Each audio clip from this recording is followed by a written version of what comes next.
thank you everyone for attending the session. At today's session, we will sort of talk a little bit about honours in biomedical and health sciences in our faculty.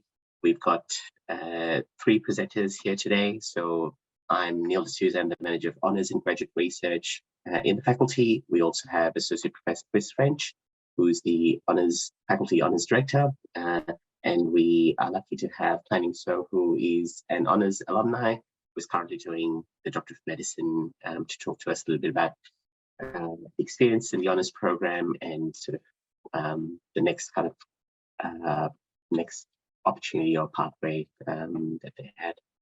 All right, so hi Chris, would you like to please kick us off with yours? Thank you.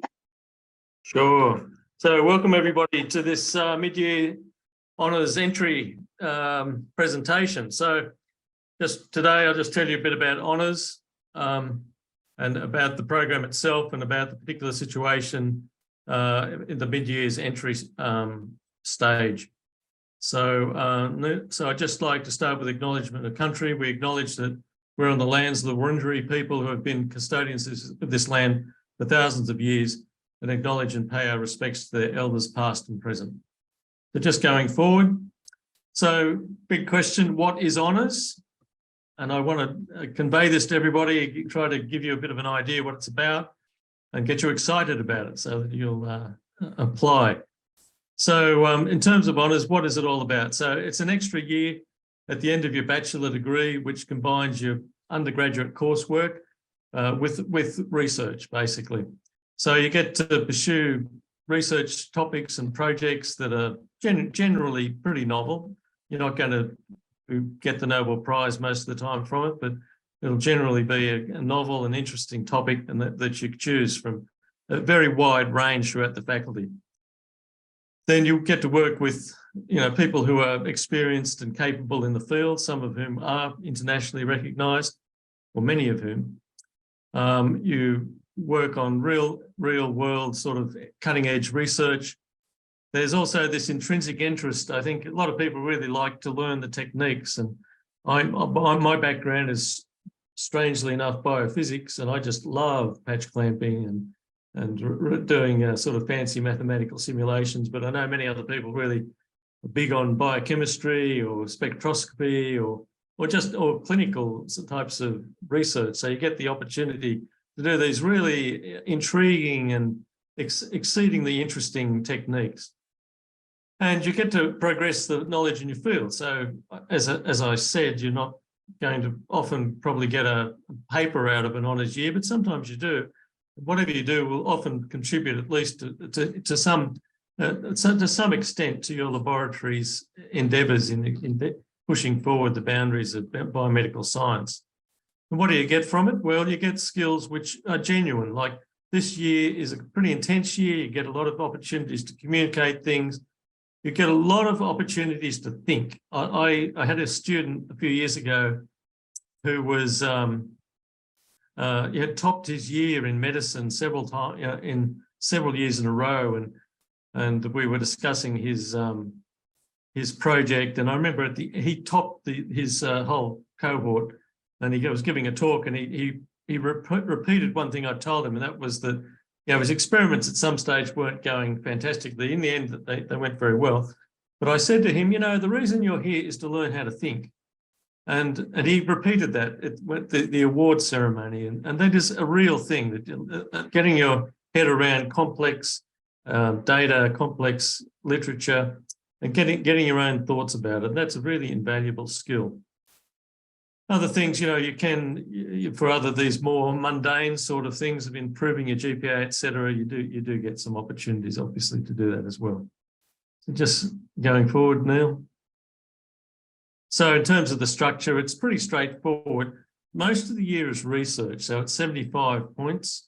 But in addition to that, there is some coursework, which is generally related to things like getting you up to speed with your statistics, with scientific method, ethical issues, and so forth. So that's 25 points of coursework, and then 75 points of your thesis and presentations. So that's the way it works. And why at the University of Melbourne? well. I will try to elaborate on that. Next slide, thanks. So well, just with regard to, I'll talk a little bit about more Melbourne, but obviously we have a huge range of disciplines, which I'll talk a bit more about later. But in terms of the actual intake for this mid-year intake, I'll just tell you that the program is very large. So we have multiple hospitals, multiple institutes, multiple departments that are participating in the program. And that's a total of 18 at the moment. Now, the mid-year situation, departments have limited capabilities to take mid-year students. So that only 4 actually are able to take mid-year students, but they are biochemistry and pharmacology, WEHI, the medical biology, the WEHI Institute, medicine at the Royal Melbourne Hospital, and oral and health sciences. And as you can see, the web links there. Now, with regard to getting back to Melbourne and the Melbourne Biomedical Precinct, the precinct really is extraordinary on an international scale. There's nothing this big in Europe, for example, as the Parkville Precinct, and even in the United States, there are not many places that are as big as the Melbourne Biomedical Precinct. And you might say, well, size is one thing, are you actually any good? And the answer to that is not too bad. We rank very highly in international publications, funding, etc. So it is a really remarkable environment. So we have, as you can see there, infectious diseases and immunology, neurosciences, which is my particular area, mental health, cancer, child health, aging, etc., and many other really world-leading areas in the precinct. And on the other hand, you don't have to be a world leader either. You can do extremely good research and contribute to patient well-being in very much more modest environments, of which we have plenty of those as well. Then we have, as I mentioned before, a number of stakeholders. So Austin Health, Western Health, the Alfred Hospital as well, although Alfred, of course, is Monash, Burnett Institute, Olivia Newton-John, and the Bionics Institute, amongst others. Then, just in terms of the student experience, so we have initiated a honours alumni mentor program, and that was a great initiative over the last 2 years. We are always looking at ways to enhance the experience of the honours. In itself, it's a really interesting and challenging year, but we also want to really make it into a sort of gold standard experience, so to speak. And one of the things that has, I think, been a great initiative and augmented the experience is this mentor program that's been started over the last 2 years. And the idea is that people who've done honours previously and are now doing doctorates or similar sorts of situations come back and are available to talk with and mentor current honours students. And we have a really large buy-in to this, both by the students themselves and our former honours students. So it's a great experience, and we have, and not only that, it actually works. You can start, often these programs, you start something, it's a lot of enthusiasm, good idea, but often kind of peters out. But this program has gone very strongly both years for the whole year. And then other activities. So we've set up this honours student conference. So one of these aspects of being in a research program is the ability to present your project to other persons and also to your peers. Because we have all different streams, these 18 different streams, one thing we've been aiming to do is to bring them together for different activities. And one of them is this research conference where you submit abstracts, have poster presentations, have platform presentations, keynote speakers, and also we have people from industry there as well. So it's the genuine article. It's like a real conference, and it's organised by students as well. So it ticks all boxes in terms of a really enhanced experience. We also have honours academic skills workshops where those things like writing a literature review, how to write your thesis, and this other thing, discussion of results and conclusions.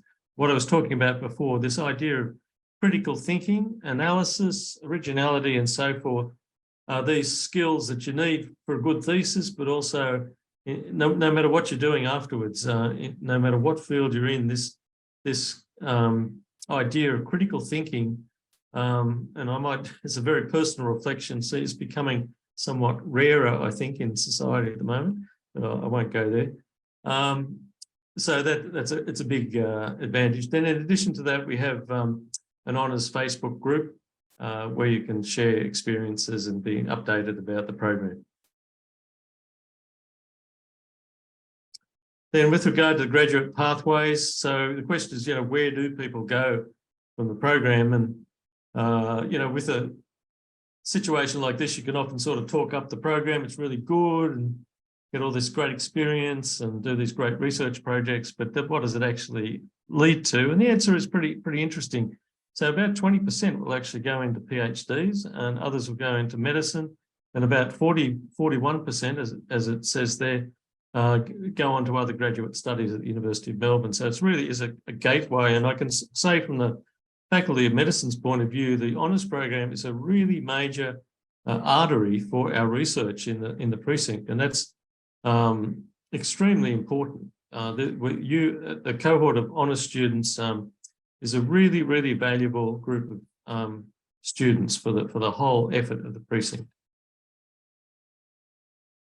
And then career outcomes. So again, you might think, oh, honours is a pathway to do a PhD, and for some people that'll be a very interesting prospect. For plenty of people, it's a pathway to all sorts of other employment opportunities, and certainly quite a few of my students have gone on to do really interesting things, all sorts of different areas. So as it says there, pharmaceutical, hospitals, government, etc. All sorts of different areas are open to you. I think with not necessarily just because you have an honours degree, but it certainly facilitates that.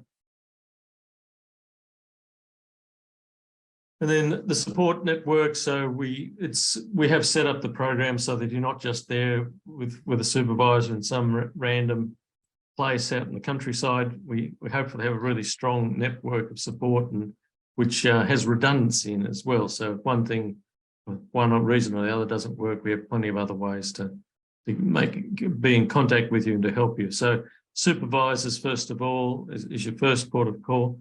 Then we have coordinators in most departments will have their own coordinators. Then we have faculty honours, that's myself, director, and our team, which we can deal with things that that can't be dealt with at the local level. In addition to that, the university student support services, the mentoring scheme that I was talking about before, and your peers as well. So there's a lot of different areas and waves of support. Thanks, Chris. I've got the next couple of slides now just to talk a little bit about the entry requirements, application process, and what kind of scholarships are available to our honours cohort. So in terms of entry requirements, if you are a UM sort of graduate or currently studying at Melbourne Uni, as long as you've completed a Bachelor of Biomedicine or Bachelor of Science degree within the last 10 years and have an overall WAM of at least 65, you're eligible to apply. If you are an external applicant, like it says on the screen, you must have completed an equivalent degree of 2 years full-time study in either science or technology if you want to apply for Bachelor of Science honours, or also including health or Bachelor of Biomedicine honours student applicants. And you needed to have done at least 50 points of study at third year level in science, technology, or health when it comes to biomed honours as well. And it needs to be relevant to the discipline you seek to enter or do your honours program in. And this study needs to be completed in the last 10 years. And again, you've got the minimum WAM of 65% in your course. Now, meeting these requirements does not guarantee selection. A lot of it will really depend on you making contact with supervisors, finding good projects, finding the right project for you, and that that process sort of playing out. So just because you meet 65%, you might not get an offer in the honours program. One of the most common questions we get asked is whether you should apply for biomed honours or science honours. Now, both courses are open to applicants, whether you've completed your study at Melbourne Uni or outside, and as long as you've completed a Bachelor of Biomedicine or Science or any equivalent undergrad degree, you can apply for either program. In terms of the application process, like I mentioned on the previous slide, you need your minimum WAM of 65%, and if you do, step one is to find projects. You can jump on our project database, which is called Sonia. You can jump on different websites that have that have been set up by the schools, departments, MRIs, or you can jump on the university's Find an Expert page to help drill down into your area of interest, and that will provide you with a list of projects, a list of supervisors who are currently experts in that field. Step two is reach out to them, contact them, speak to potential supervisors, find out if that's something that interests you, make contact, build those networks. Step three is to then submit an online application to do honours, and once you submit an application, once we look at your application, we provide you access to Sonia, where you can submit preferences for the projects that you're interested in doing. This is a little bit captures a little bit of what I was talking about on the previous slide in terms of finding that supervisor, or if you found your research area, you found a list of supervisors who you might want to work with. Just reach out to them, email them, make that contact. Be professional in terms of reaching out to them. There's some tips on this slide, and slides will be available after the session, but just some tips of how to make contact with them, and what to include in your correspondence with them. Once you've made that contact and you've got that interest of that potential supervisor, they would normally organize an interview for you, so that they can know a little bit more about you and they can understand whether you're the right fit for that project, and they have an interview lined up for you. So here's some tips that in terms of when you do get that interview, what you should do, and how to make a really good first impression with that potential supervisor. We've just listed sort of key dates here for you in terms of the mid-year round. So applications close on the 3rd of July. We normally set a slightly later closing date in terms of the project preferences in Sonia. So that needs to be in by the 7th of July. And once that's done, we carry out the sort of matching of projects process and have offers out shortly after, and mid-year honours commences on the 24th of July. And the last slide from me is around scholarships. So we have the Frances Elizabeth Thompson Trust Scholarship, which is a one-off payment of $5,000. If you have applied for mid-year honours, you will get considered along with the pool of applicants for start year 2024. So it's a one-off payment at $5,000 that offered start year next year. It's available to both domestic and international students. It's awarded on the basis of both academic merit as well as financial need. So that's definitely a scholarship that's available to you. A lot of our schools and departments also offer a range of scholarships to honours students. So this is not the only one that's there available for you. A lot of the departments and MRIs offer something locally. And that brings me to the end of my slides. This is just a how to reach out to us page. MDHS-honours is our email address.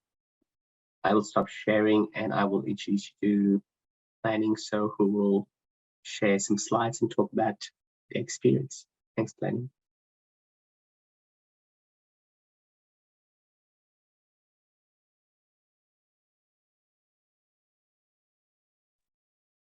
Hi everyone. Hi, I'm Planning. I am currently a second-year Doctor of Medicine student at University of Melbourne.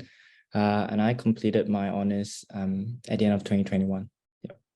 So I'll just be giving a kind of some perspective on honors and medicine as well.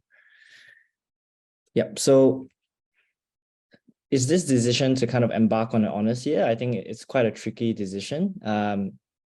In my third year, I was quite uncertain between what I wanted to do, whether I wanted to continue to kind of build my capacity within research, or whether I wanted to apply for medicine. What ended up happening was that because I had research opportunities across my undergraduate, I kind of understood that research was something that I did want to pursue. But I wanted to pursue a longer project of 1 year. I ended up getting a medicine offer, but then choosing to do an honors year instead.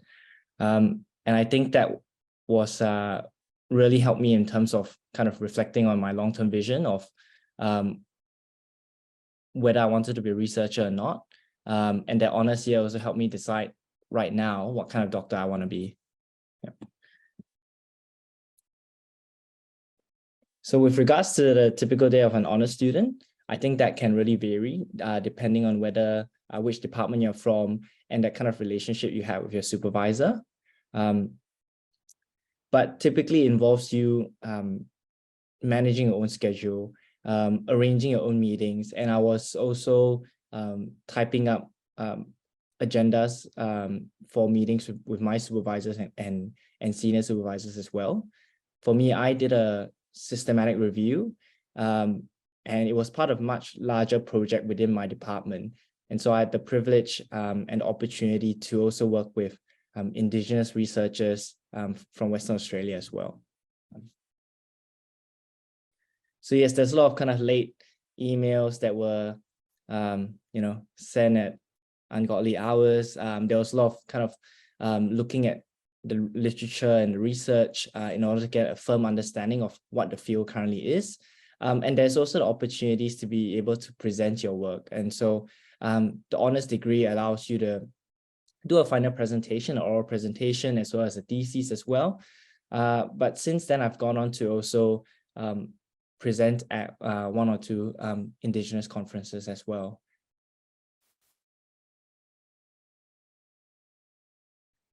So I've just noted some of the challenges that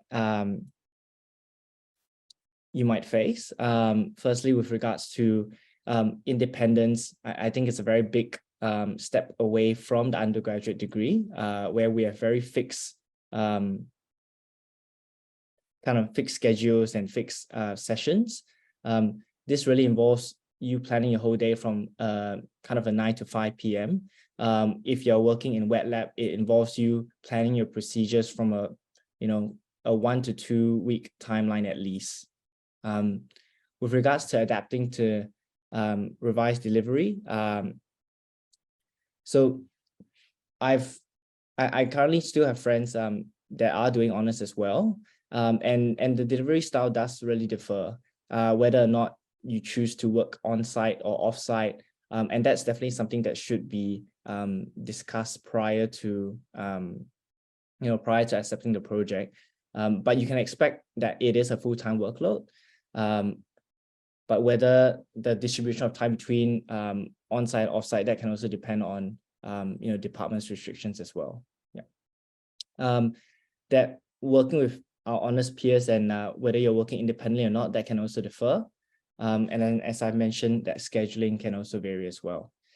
And I think the last thing I want to mention about motivation was that it does really, you do really need your own motivation in order to do an honors degree, because your timelines are quite different from that of an undergraduate degree. I've had friends that had a set kind of mid-year examination and end-year examination, and I was working throughout the year as well. And you don't have that kind of intra-cohort pressures where there's not as many assessments that would force you to constantly check on your progress. So that's something that really depends, is much dependent on you. And I think the last part that I want to mention was about that kind of deliberation between honors and medicine. So it does provide you extra time to kind of consider your motivations for why you want to get into medicine. And I'll note that medicine is very different from honors in terms of the skill set, in terms of the day-to-day. It does train you to have foundational research skills and improve that communication skills that you need to have with your co-workers as well as supervisors as well. And it does kind of improve that kind of critical thinking that Chris was mentioning as well. It does not directly increase that chance of entry into medicine. And that's the reason why I put asterisk is that it does improve your GPA. I believe that it does not support kind of applications into medicine in that same year. I do believe that certain universities during my time ANU did had an extra kind of bonus system if you did an honors degree, but most universities they do not take the mid-year results for your honors into account. Yeah. And yeah, there's a lot of clinical components of being a doctor that being an honors year would not kind of provide that advantage to as well. Yeah. Okay. Thank you, Planning. So that's sort of our opportunity to give you an insight about the program, the experience, and key information. We've got the next part of the session, which will be around Q&A and taking some questions from you.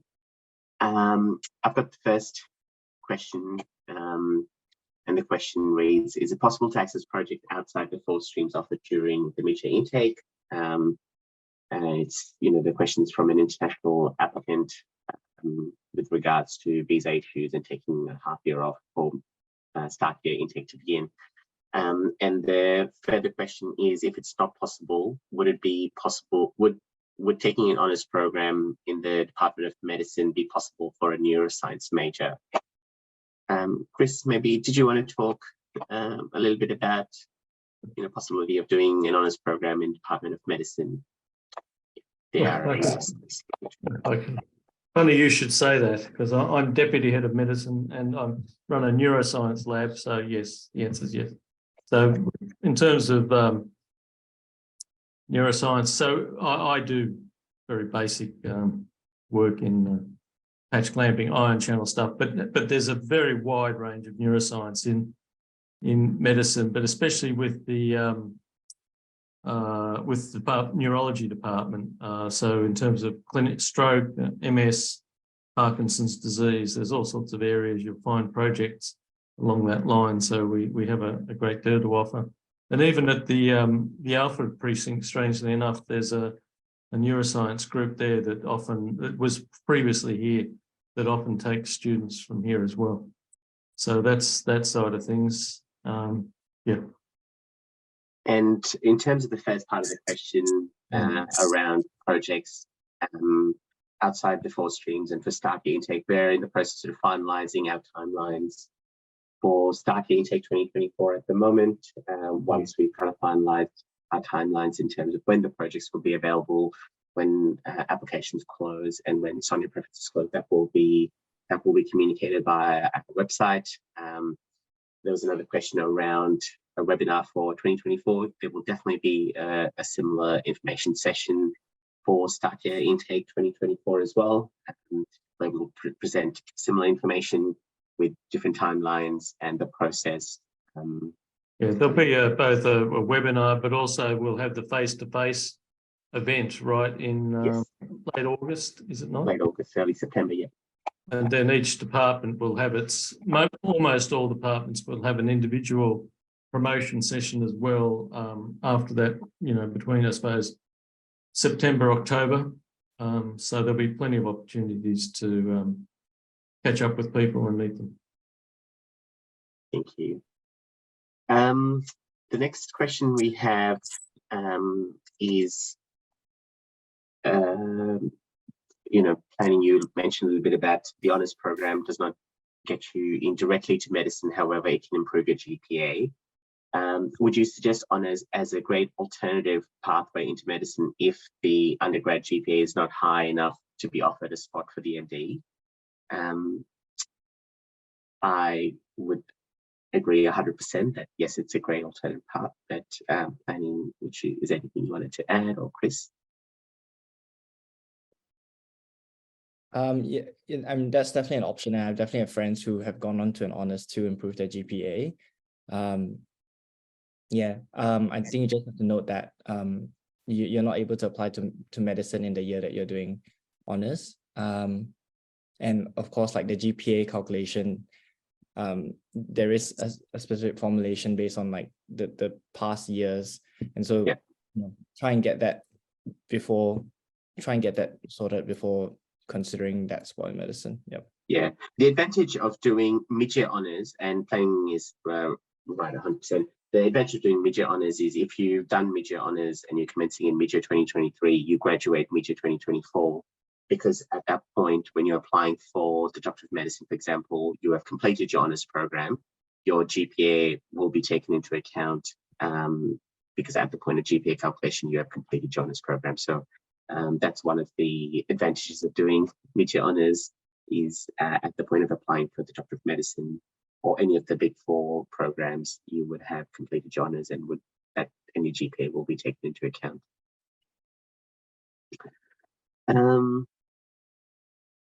The next question I've got is, this question is, this attendee is wondering if maybe Chris, you're aware of any labs participating in winter vacation internships? Winter vacation, no, I'm not aware of any. There are some summer vacation internships, I think, but I'm not aware of any winter ones, but not to say they couldn't exist. And Chris, do you have any tips on, do people just reach out, through Find Expert, try and reach out to researchers to see if there's opportunities available? Yeah, so the thing to do, you mean with regard to those internships or in general? Yeah. In just general and internships. Yeah. Well, I think with the internships, we don't actually have a database on that. We probably should ask around, actually, just to have a database. There aren't that many, but there are some. So I suppose one thing you do is just Google it to start with, as that would be my first port of call. Then I think also if, the real key to it is what you're interested in. So if you're interested in cardiovascular disease or brain tumors, find out who's doing that. You can search, find an expert, but even just general Google searches work pretty well, and probably ChatGPT these days as well. And find out who's there. Then you can drill down onto the projects, often just by going to the websites, and then just get a feel for what sounds interesting. Then start communicating. Send an email saying, and even if people don't have honours projects officially, it's worth just starting the communication, saying, look, I'm interested in this. Do you have an honours program or something equivalent that I could get involved with? That's quite reasonable. I might add something to what Chris has mentioned. I'm not specifically aware of any winter vacation internships. In terms of internships or scholarships in general, there is the WeHi Metcalf Scholarship. There's also the Peter MacCallum cancer kind of internship as well. But there's also informal opportunities, and that's by reaching out to researchers within any of the kind of institutes within the biomedical precinct, and sending a well-written email, having a look at their research profile, reading 1 or 2 of their papers, and this advice applies when you are reaching out to your honor supervisors as well. The most important thing is that when you're going into the interview is that they know that you know what they're working on in the next few years, or what they've done previously. You've read 1 or 2 of their papers and you're able to bring that to the interview. Yeah. When I was a med student, we did equivalent of honours, and then I wanted to pursue the research. So I just looked up the guy who was doing what I was interested in, and I just went over as a fourth year medical student and said, I want to do this and so forth. And anyway, proactive approach is good. It worked. He gave me a scholarship when I did the PhD. Thanks, Chris and Penny. The next question we've got is we have an attendee who is asking how the coursework lectures are organised for mid-year students, considering some subjects are semester one subjects only. Yeah, so that's completely right. There's a little bit more flexibility now with I think Biome 4001, if I'm not mistaken, does have a mid-year component, which is one of the main topics. The other ones you do, in general, as far as I'm aware, you actually have to do them at the normal time, which in some ways, some people is disruptive or they don't like it, but I've been surprised over the years how many people are quite okay with it. So you will have to do the subjects in the beginning of the second half of the year. Although I think Biome 4001, which is one of the major components, is delivering mid-year courses as well. Thanks, Chris. The next question is from an attendee who's wondering what impact honours has if they would like to pursue further study in the US, UK, Europe, for example. Yes, yeah. So I can't give an exact answer to that.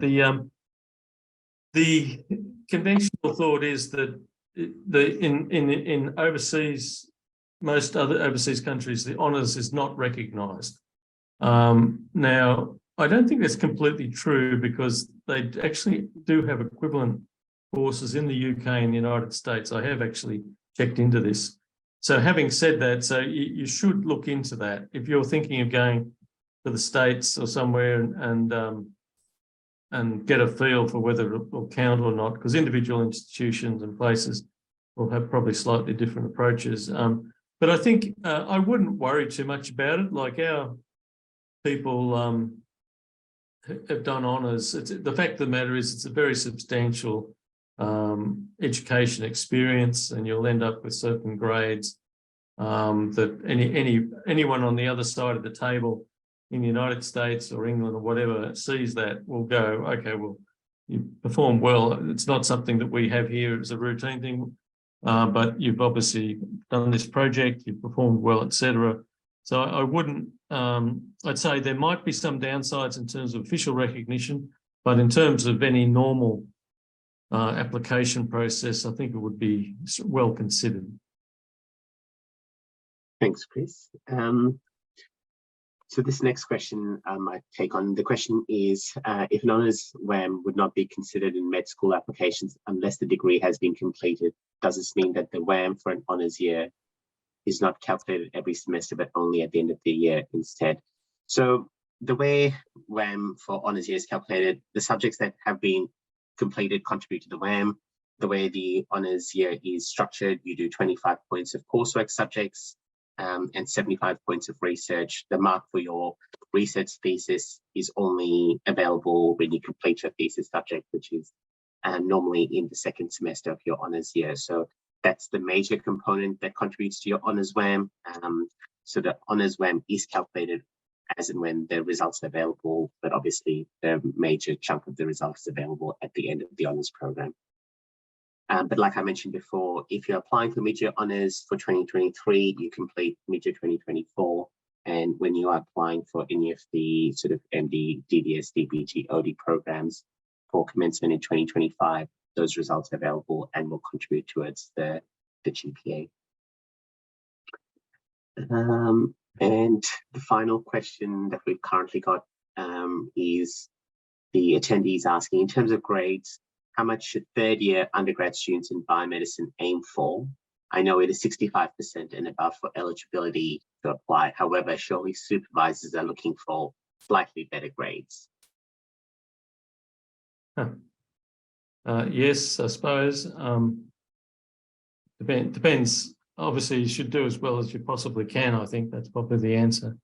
It varies from group to group. 65 is a borderline sort of, well, obviously the threshold.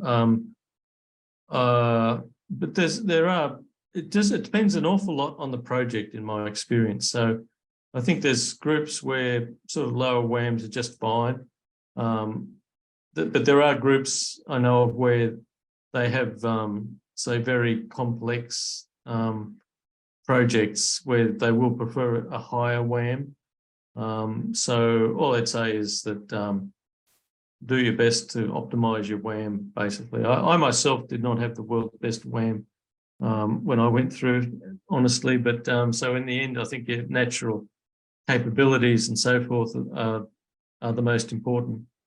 But all I'd say is yes, and there will be supervisors who will really expect a higher WAM, and there'll be other supervisors who will only be interested in students who genuinely can get into a PhD program at the end. That's different sorts of expectations. So all I can say is do your best to optimize your WAM. Thanks, Chris. There's a follow-up question to my previous answer around the WAM calculation. The question reads, does that mean that 25 points of honours completed in semester 1 will be considered in the WAM? Yes, any subjects completed during your honours year will contribute to the overall honours WAM. The next question is from Ashley, who asks, is there a way to get involved in honours research while completing the biomedicine degree? Yes, so there's a couple of ways. One is just informally. So for example, I have a student, the second or third year biomedicine, who's just sort of hung around the lab and done some really neat work. But then there's this other course that just has gone out of my head. Biome must be 3003. I can't remember. There is actually you can do a semester with a research subject, and it's that counts towards your undergraduate as an undergraduate course, but also it can be, well, it's framed as a research project in a lab. And so I've had 1 or 2 students who've done that and then gone on to do honours or masters in the group. Yeah, that subject is called Biome 3003 Biomedical Science Research Project. Yep, and that's a good program. It's a very interesting program. Yep. I just add that I did that program. I did a project when I was in my 3rd year. One thing to note is that depending on your major, you should check out how that program would be structured for your major. So it's one of those subjects where there is a specific coordinator for each different majors, and that means that they might be offered in different times. So I was doing a major in immunology, and it was only for semester 1. Whereas I had friends that were doing majors in pharmacology, and it allowed them to do it as a summer subject. So see how that works with what you want to do and how that fits in with your course planning as well. Yep. Thanks, Chris and Channing. The next question is a very specific question from an attendee who says that they have majored in psych and minored in biology. And they're wondering if they should expect any extra difficulties during application and honours year if they would like to do a neuroscience project. No, I don't. There'd be no. It just depends on the individual project and the individual program. But I think the main question people ask is, do my subjects that I've done have to be relevant to my project? And the answer is no. So yeah, don't worry, it'll be fine. So that's all the questions we've got for today. Thank you all for attending the session. as Peter's mentioned in the chat, we've got Open Day coming up on the 20th of August this year. So please register for Open Day. We'll have an honours presence there where you can talk to us, you can talk to staff about honours in 2024. And just in terms of final remarks, I hope you managed to get some understanding about why to do honours in biomedical health sciences, and got a sense of Chris about career opportunities after you finish honours. I hope you got a sense from planning about just the honours year in general and what to expect. We thank you for showing interest in honours. Just one other thing, we will have the Open Day as well for honours specifically, our own presentation right at the end of August, I think.